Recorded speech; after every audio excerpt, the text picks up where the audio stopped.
Good morning, y'all. Nifter Matt back in the game. Today we're going to be talking about common NFT phrases, abbreviations, terms that you guys will see once you guys enter the NFT world. So let's get right into it. Okay, so I made this little document right here. We can follow along. So the main general cryptocurrency terms that I put in here that you guys should probably know are NFT, starts off with NFT, right? That's why you guys are watching this video. Non-fungible token. Non-fungible meaning unique.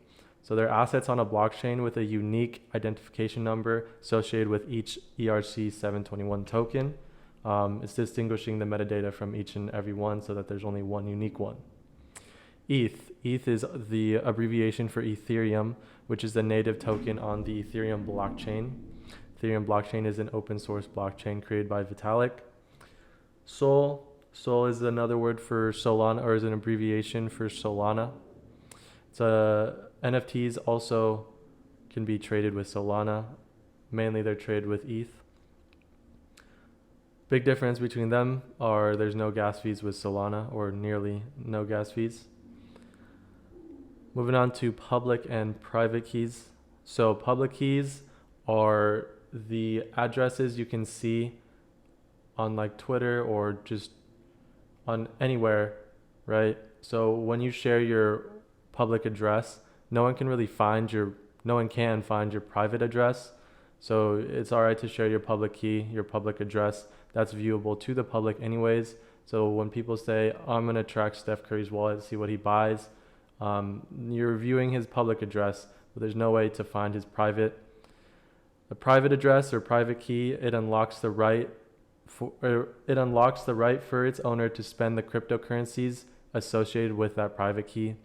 So when you're buying cryptocurrencies tokens, you're really owning the private key and whatever's associated with that private key.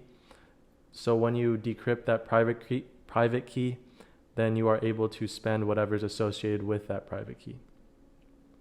And like I said, it's impossible to find the private key by only knowing the public keys. So don't be scared to share your public keys. Just never share your private keys, which is what we're going to go into right now. So to derive your private key, you need a seed phrase, which you are given upon the setup of your MetaMask or Ledger or other wallet. So your seed phrase, that's going to be several words to basically enable the owner to unlock their wallet and derive their private key and spend the associated cryptocurrencies however they please. So never share your seed phrase. Only share your public address if you need to. Web 2 versus Web 3.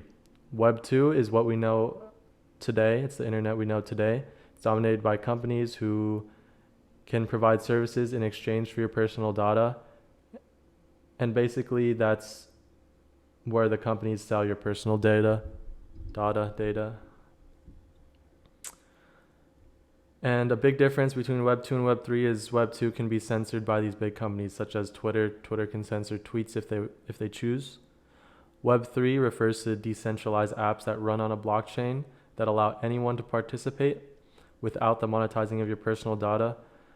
Payments are built via the native token, so Ethereum, ETH, right? Web3 cannot censor as the control is all decentralized. There's no single point of failure, right? So it's pretty hard to take down. Next, we're going to go into the tokens that you are going to see a lot of, the terminology at least. ERC-721 versus ERC-20. ERC-721 is for NFTs. ERC-20 is just for tokens, which are fungible. So like WETH, which is the ERC-20 counterpart to Ethereum, is an ERC-20. ERC-721, you can tokenize ownership to a certain owner and of a non-fungible asset. That's how they're non-fungible, because they have different metadata from each other. DeFi is decentralized finance, eliminating the use of banks, financial companies, while also eliminating the fees associated with those. So participants will now hold their money, their assets, in their own private wallets instead of a bank. A DAO is a decentralized autonomous organization with a set of smart contracts built into it, and that's how decisions are created. It's not a centralized decision-making system. The main equipment that you're going to see is a ledger. Ledger is just a cold hardware wallet where you can store your assets away from online. It stores your coins, tokens that are associated with your private keys. So honestly, Ledger is just storing your private keys, because if you could encrypt or derive your private key, then you are able to spend all the associated tokens and sell any NFTs associated with that private key. So ledgers do hold your private keys, and that's all they hold. But in essence, it holds your assets, your crypto assets. The NFT experience, so this little section is basically the terminology based on the NFT community, which you'll usually see on Twitter. So pre-sale versus public sale. Pre-sale is just minting before the public. Public sale is when anyone can mint.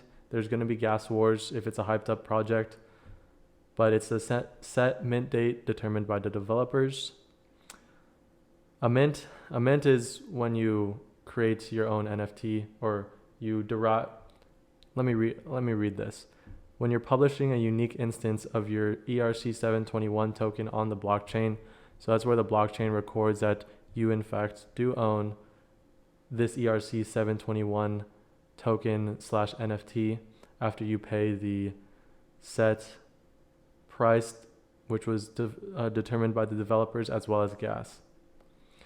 Next, the main types of NFTs are P2E and PFP. P2E means play to earn. PFP is just a profile picture. P2E has more utility. It's usually a game that the developers have made where you have to stake your NFT and you earn some passive income that way.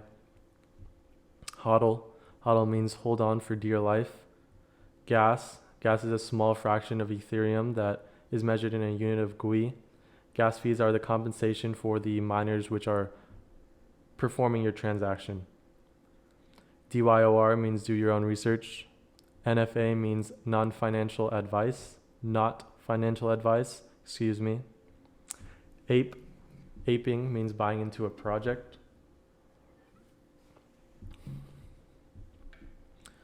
So the main secondary marketplaces are OS, which is OpenSea, that's the main one. Looks rare, it's a smaller secondary, but it's known for its staking and its rewards.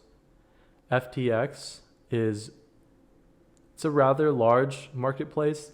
I do believe they own part, if not all, of the Miami Heat Stadium from the NBA, and they have the ability to list both the Solana and Ethereum NFTs side by side. Pretty cool functionality there, but they are very influencer driven. They sponsor a lot of people. Floor price, it's the lowest listing price on a secondary market. Some community abbreviations when you fly into Twitter, which is where the NFT community lives. Alpha is the information that helps inform investors on a certain project. It's aka insider project or insider information, usually given by a developer. So, if a developer wants to say something or a big announcement is coming for his project, which will probably increase the floor price, and only his followers will see that, then that's some alpha. Obviously, word will spread, but regardless, that's what alpha is. Shill, it's just advertising projects. FOMO, fear of missing out. Friends. Whale, someone with a lot of money who just buys a lot of NFTs. Dolphin, this is quite a newer term. Not sure if it's going to catch on or not, so I just threw it on here just in case. It's just a normal NFT investor like you or I.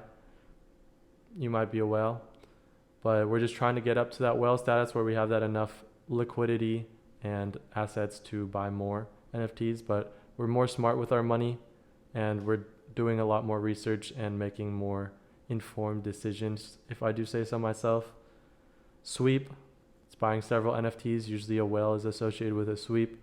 If you really believe in a project and you believe that the floor price will be 2, 3, 4 ETH higher than it is now, then you sweep the floor, so it increases the floor price and basically continues to grow the project. Doxed, so when you're looking for NFT projects, make sure your founders and your developers are doxed. It's It's basically publishing private information, usually who they are in real life. AMA, Ask Me Anything. IRL, in real life. Whitelist/allow list is basically the list of wallet addresses that are allowed to mint pre-sale before the public sale. JPEGs, it's basically a funny take on what an NFT is, making fun of the red click save meme. Rug, aka pull the rug, means a developer who marketed and promised certain things for a project no longer serves a project and just ran with the profits after minting. Moon/mooning, project sees a spike in sales, usually after a big announcement or partnership. And then the two types of categories of people, or the categories that people fall into in the NFT world, include flippers/paper hands, as well as holders/diamond hands. Paper hands is someone who just takes profit immediately. Usually after they mint, they're just going to sell, take that profit, and just keep going and keep flipping upwards.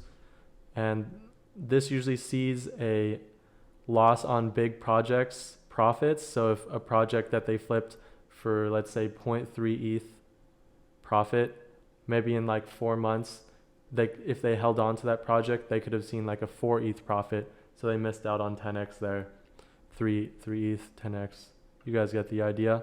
But they do take less losses because they're in and out really fast. Holders/diamond hands. This is the opposite of a paper hands. They usually hold on for dear life projects, and they take bigger losses because sometimes they have too much conviction in a project, which is obviously going to fail, and the project does tank to zero, and they do take that loss. But they do tend to take bigger dubs. So those projects that are actually worth it and that do well in the long term, and let's say they minted it for 0.3, 0.2 ETH, and then in 10 months or 6 months, it's like 6 ETH. That's a 6 ETH profit basically. So those are the two main categories people fall into. Going back to the terms here, pump. Pump is just a spike in volume or sales. Wagami, we are all gonna make it. NGMI, not gonna make it. GMI, gonna make it. GM, GN, good night, good morning. It's actually the other way around, but you guys get the idea. FUD, fear, uncertainty, and doubt, usually refers to negativity towards a certain project due to trending news/rumors that may possibly tank the project or see a slip in the floor price. And then some prominent project nicknames or abbreviations I wanted to throw in on here, because you guys will see this a lot with the hashtags.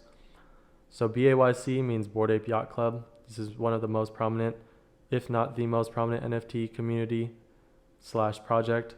MAYC, Mutant Ape Yacht Club. It's literally basically a derivative of Bored Ape Yacht Club, but it was made by the same studios. And buying into a Mutant Ape Yacht Club means you are officially a part of the Bored Ape Yacht Club community. So it is a little cheaper way to get into the BAYC community. PA is Psychedelics Anonymous. It was made by a Bored Ape Yacht Club member who is very well known, and he does do a lot of work on that project. RKL, Rumble Kong League. It's basically a metaverse basketball P2E NFT. RTFKT, they're the Nike's partners in the metaverse, so they're very highly regarded. It's an NFT studio. They made Clones. Clones is the RTFKT Clone X NFT project, which is affiliated with Nike. Then last but not least is the Punks, CryptoPunks. It's one of the first NFT projects. Odell Beckham is known for repping the Punks in his like pregame warm-up sessions, but that's another prominent NFT market or NFT collection. But anyways, that pretty much wraps it up. I'll see you guys in the next video. Make sure to check out the links below. There's the nftshed.com where you can get some cool NFT merch. You can also put your own NFT on a hoodie, shirt, very conveniently. You can also you can also buy with cryptocurrency. I had some customers pay with Doge already. I also linked my Twitter, and make sure to like and subscribe if you want to see more of this. And if you guys have any suggestions, just comment it below and I'll be sure to make a video. Well, anyways, have a good week, boys and girls. I'll see you next time. Good night.